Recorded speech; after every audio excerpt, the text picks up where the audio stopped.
Mysteries await just a page away. Ready to dive in? Welcome to The Book Reader, where stories unfold one enchanting page at a time. Subscribe now and unlock the magic. Part 3. Mergers. Chapter 20. Tuesday, July 1st to Wednesday, July 2nd. The first thing Blomkvist did the morning he returned to Hedestad was to go to Frode's house to ask about Vanger's condition. He learned to his delight that the old man had improved quite a bit during the past week. He was weak still and fragile, but now he could sit up in bed. His condition was no longer regarded as critical. "Thank God," he said. "I realized that I actually like him." Frode said, "I know that. And Henrik likes you too. How was Norland?" "Successful yet unsatisfying. I'll explain a little later. Right now I have a question." "Go ahead. What realistically will happen to your interest in Millennium if Henrik dies?" "Nothing at all. Martin will take his place on the board." "Is there any risk, hypothetically speaking, that Martin might create problems for Millennium if I don't put a stop to the investigation of Harriet's disappearance?" Frode gave him a sharp look. "What's happened?" "Nothing, actually. Mikael told him about the conversation he had had with Martin Vanger on Midsummer Eve. When I was in Norsio, Erika told me that Martin had called her and said that he thought I was very much needed back at the office." "I understand. My guess is that Cecilia was after him. But I don't think that Martin would put pressure on you like that on his own. He's much too savvy. And remember, I'm also on the board of the little subsidiary we formed when we bought into Millennium." "But what if a ticklish situation came up? How would you act then?" "Contracts exist to be honored. I work for Henrik. Henrik and I have been friends for 45 years, and we are in complete agreement in such matters. If Henrik should die, it is in point of fact I, not Martin, who would inherit Henrik's share in the subsidiary. We have a contract in which we have undertaken to back Millennium for 3 years. Should Martin wish to start any mischief, which I don't believe he will, then theoretically he could put the brakes on a small number of new advertisers. The lifeblood of Millennium's existence. Yes, but look at it this way, worrying about such trivia is a waste of time. Martin is presently fighting for his industrial survival and working 14 hours a day. He doesn't have time for anything else. May I ask, I know it's none of my business, what is the general condition of the corporation?" Frode looked grave. "We have problems." "Yes, even a common financial reporter like myself can see that." "I mean, how serious is it?" "Off the record? Between us. We've lost 2 large orders in the electronics industry in the past few weeks and are about to be ejected from the Russian market. In September we're going to have to lay off 1,600 employees in Örebro and Trollhättan. Not much of a reward to give to people who've worked for the company for many years. Each time we shut down a factory, confidence in the company is further undermined. Martin is under pressure. He's pulling the load of an ox and walking on eggshells." Blomkvist went back to his cottage and called Berger. She was not at the office, so he spoke to Mom. "Here's the deal. Erika called when I was in Norsio. Martin Vanger has been after her and has, how shall I put it, encouraged her to propose that I start to take on editorial responsibility." "I think you should too," Mom said. "I know that. But the thing is, I have a contract with Henrik Vanger that I can't break, and Martin is acting on behalf of someone up here who wants me to stop what I am doing and leave town. So his proposal amounts to an attempt to get rid of me." "I see. Say hi to Erika and tell her I'll come back to Stockholm when I'm finished here." "Not before." "I understand. You're stark raving mad, of course, but I'll give her the message." "Krister. Something is going on up here, and I have no intention of backing out." Blomkvist knocked on Martin Vanger's door. Eva Hassel opened it and greeted him warmly. "Hi. Is Martin home?"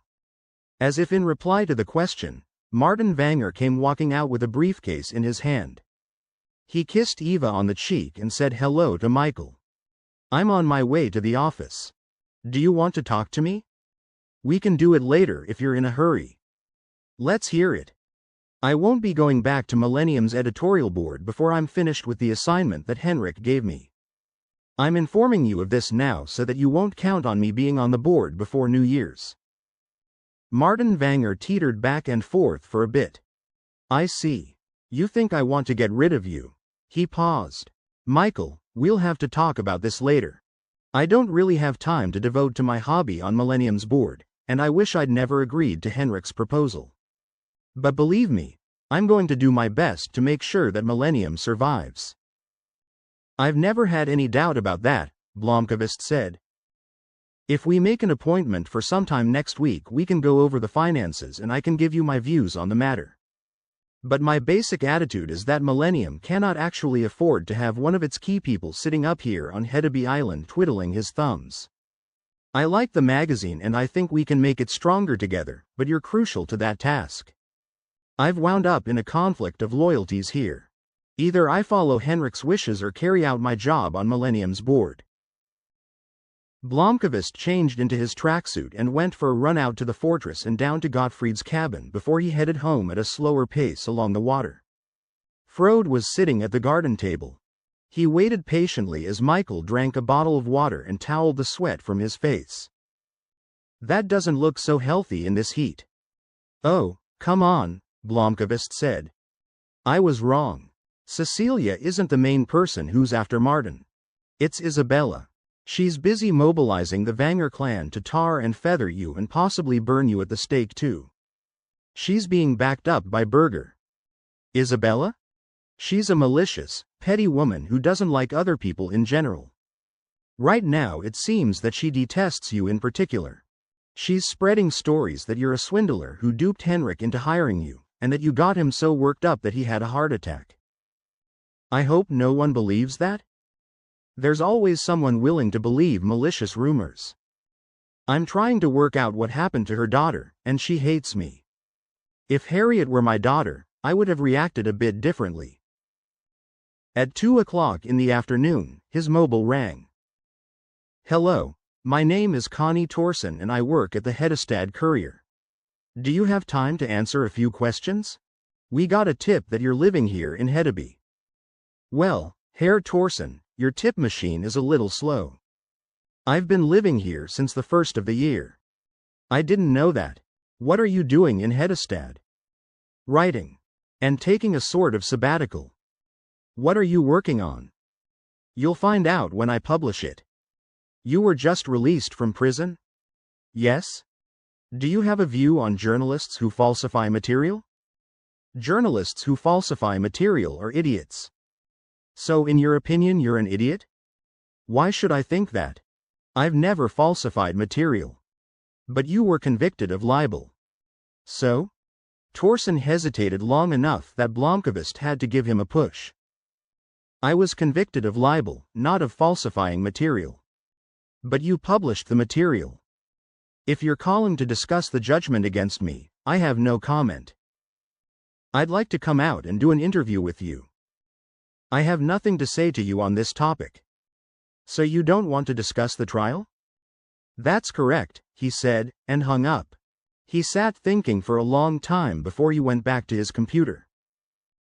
Salander followed the instructions she had received and drove her Kawasaki across the bridge to Hedeby Island. She stopped at the first little house on the left. She was really out in the sticks. But as long as her employer was paying, she did not mind if she went to the North Pole. Besides, it was great to give her bike its head on a long ride up the E4. She put the bike on its stand and loosened the strap that held her overnight duffel bag in place. Blomkvist opened the door and waved to her. He came out and inspected her motorcycle with obvious astonishment. He whistled. You're riding a motorbike. Salander said nothing, but she watched him intently as he touched the handlebars and tried the accelerator. She did not like anyone touching her stuff. Then she saw his childlike, boyish smile, which she took for a redeeming feature. Most people who were into motorcycles usually laughed at her lightweight bike. I had a motorbike when I was 19, he said, turning to her. Thanks for coming up. Come in and let's get you settled. He had borrowed a camp bed from the Nielsen's. Salander took a tour around the cabin, looking suspicious, but she seemed to relax when she could find no immediate signs of any insidious trap. He showed her where the bathroom was. In case you want to take a shower and freshen up. I have to change. I am not going to wander around in my leathers. Okay, while you change I'll make dinner. He sautéed lamb chops in red wine sauce and set the table outdoors in the afternoon sun while Salander showered and changed. She came out barefoot wearing a black camisole and a short, worn denim skirt. The food smelled good, and she put away 2 stout helpings. Fascinated, Blomkvist sneaked a look at the tattoos on her back. 5 plus 3, Salander said. 5 cases from your Harriet's list and 3 cases that I think should have been on the list.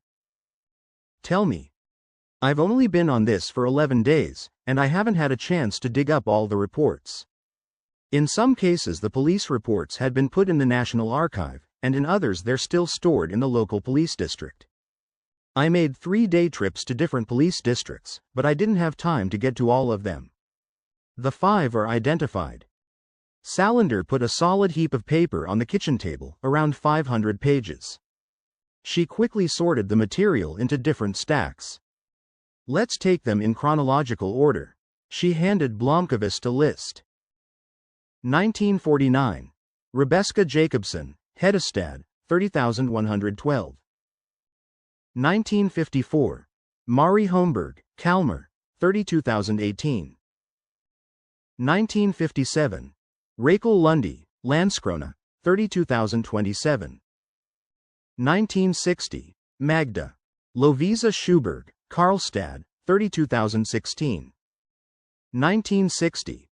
Liv Gustafsson, Stockholm, 32,016. 1962. Lee Persson, Uddevalla, 31,208. 1964. Sarah Witt, Ronneby, 32,109. 1966. Lena Andersson, Uppsala, 30,112. The first case in this series is Rebecca Jacobson, 1949, the details of which you already know. The next case I found was Mari Holmberg, a 32-year-old prostitute in Kalmar who was murdered in her apartment in October 1954. It's not clear exactly when she was killed, since her body wasn't found right away, probably 9 or 10 days later. And how do you connect her to Harriet's list? She was tied up and badly abused, but the cause of death was strangulation. She had a sanitary towel down her throat. Blomkvist sat in silence for a moment before he looked up the verse that was Leviticus chapter 20 verse 18. If a man lies with a woman having her sickness, and uncovers her nakedness, he has made naked her fountain, and she has uncovered the fountain of her blood. Both of them shall be cut off from among their people. Salander nodded. Harriet Vanger made the same connection. Okay. Next. May 1957. Rachel Lundy, 45. She worked as a cleaning woman and was a bit of a happy eccentric in the village. She was a fortune teller and her hobby was doing tarot readings, palms, etc. She lived outside Landskrona in a house a long way from anywhere, and she was murdered there sometime early in the morning. She was found naked and tied to a laundry drying frame in her back garden, with her mouth taped shut. Cause of death was a heavy rock being repeatedly thrown at her. She had countless contusions and fractures. Jesus Christ. Lisbeth, this is fucking disgusting. It gets worse.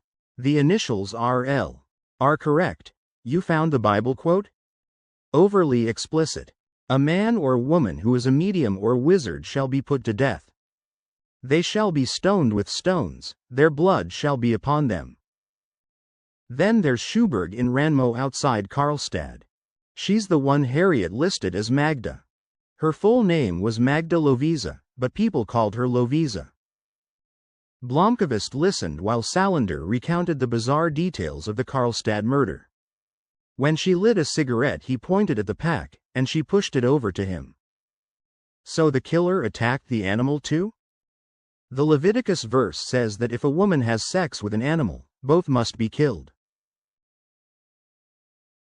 The likelihood of this woman having sex with a cow must be, well, non-existent. The verse can be read literally. It's enough that she approaches the animal, which a farmer's wife would undeniably do every day. Understood. The next case on Harriet's list is Sarah. I've identified her as Sarah Witt, 37, living in Ronneby. She was murdered in January 1964, found tied to her bed, subjected to aggravated sexual assault, but the cause of death was asphyxiation. She was strangled.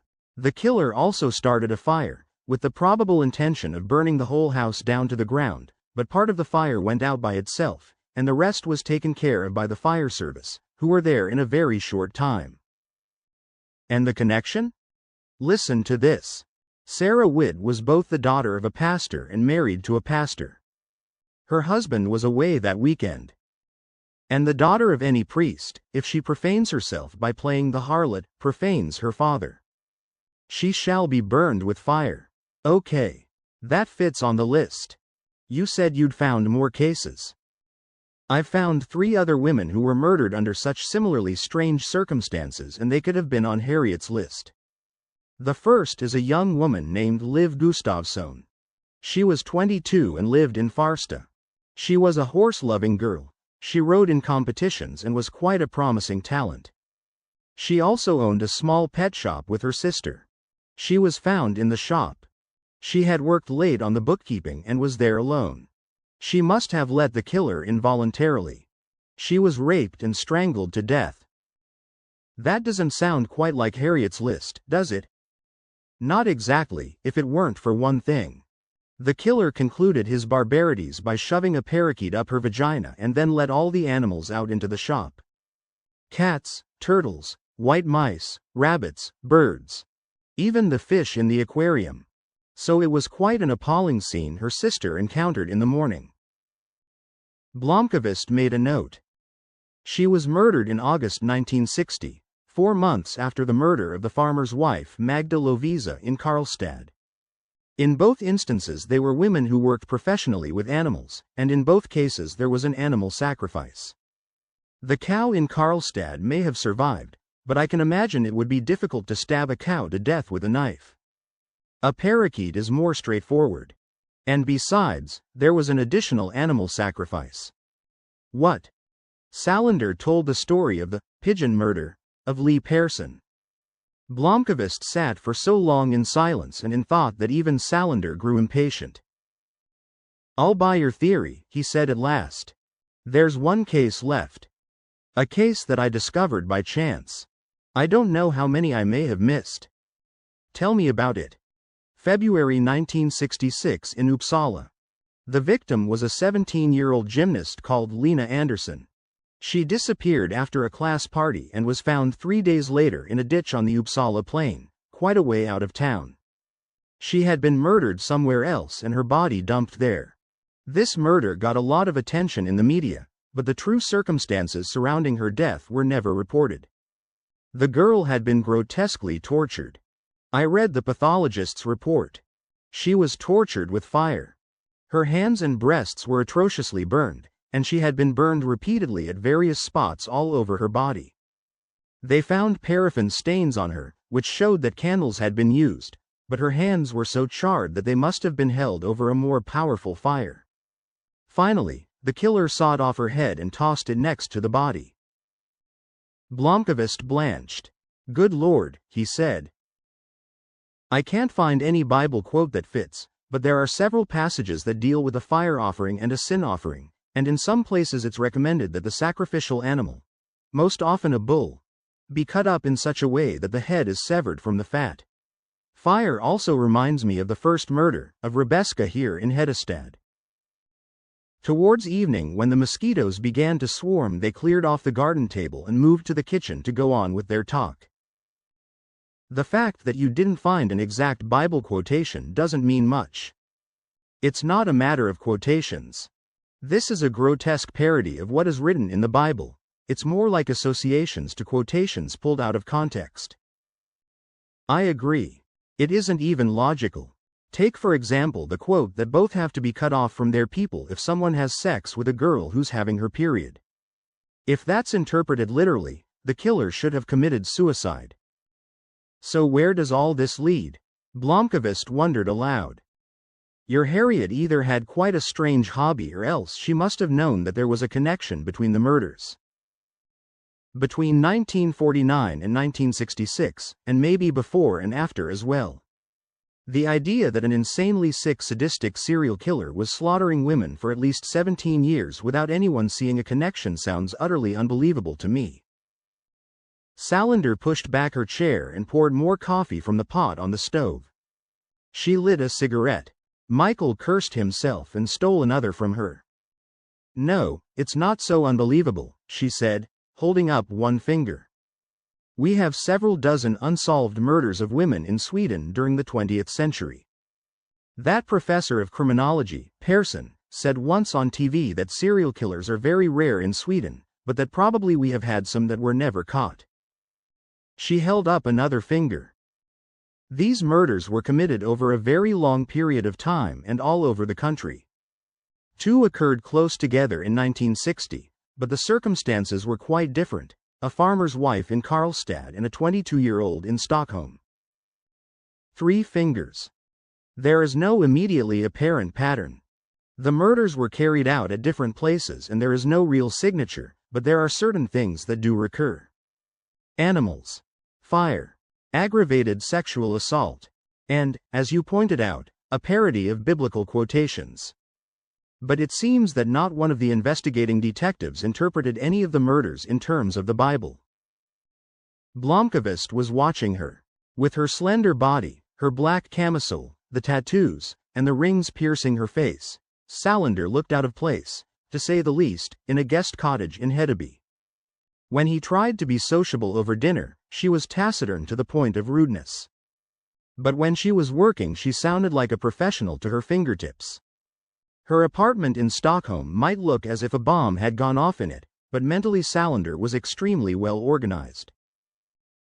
It's hard to see the connection between a prostitute in Uddevalla who's killed in an industrial yard and a pastor's wife who is strangled in Ronneby and has her house set on fire. If you don't have the key that Harriet gave us, that is. Which leads to the next question, Salander said. How on earth did Harriet get mixed up in all this? A 16-year-old girl who lived in a really sheltered environment. There's only one answer, Salander said. There must be some connection to the Vanger family. By 11 o'clock that night they had gone over the series of murders and discussed the conceivable connections and the tiny details of similarity and difference so often that Blomkvist's head was spinning. He rubbed his eyes and stretched and asked Salander if she felt like a walk. Her expression suggested that she thought such practices were a waste of time, but she agreed. Blomkvist advised her to change into long trousers because of the mosquitoes. They strolled past the small boat harbor and then under the bridge and out towards Martin Vanger's Point. Blomkvist pointed out the various houses and told her about the people who lived in them. He had some difficulty when they came to Cecilia Vanger's house. Salander gave him a curious look. They passed Martin Vanger's motor yacht and reached the point, and there they sat on a rock and shared a cigarette. There's one more connection, Blomkvist said suddenly. Maybe you've already thought of it. What? Their names. Salander thought for a moment and shook her head. They're all biblical names.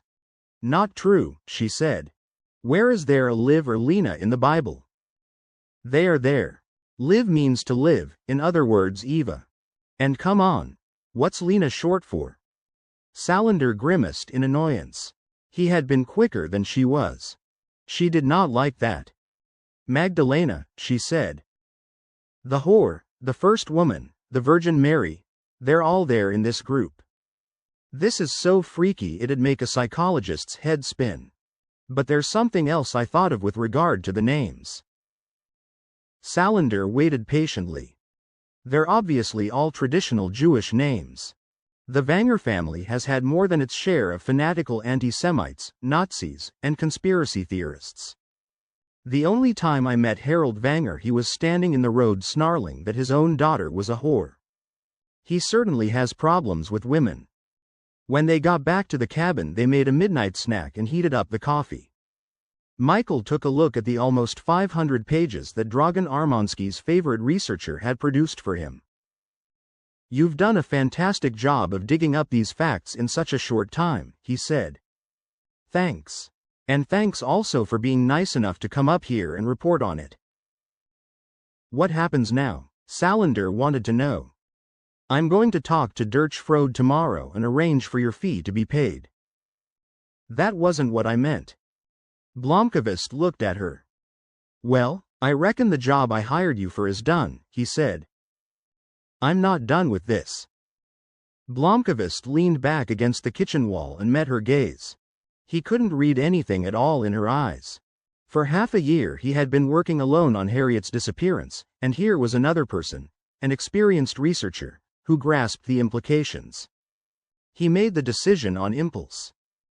"I know. This story has got under my skin too. I'll talk to Frode. We'll hire you for a week or two more as a research assistant. I don't know if he'll want to pay the same rate he pays to Armansky, but we should be able to arrange a basic living wage for you." Salander suddenly gave him a smile.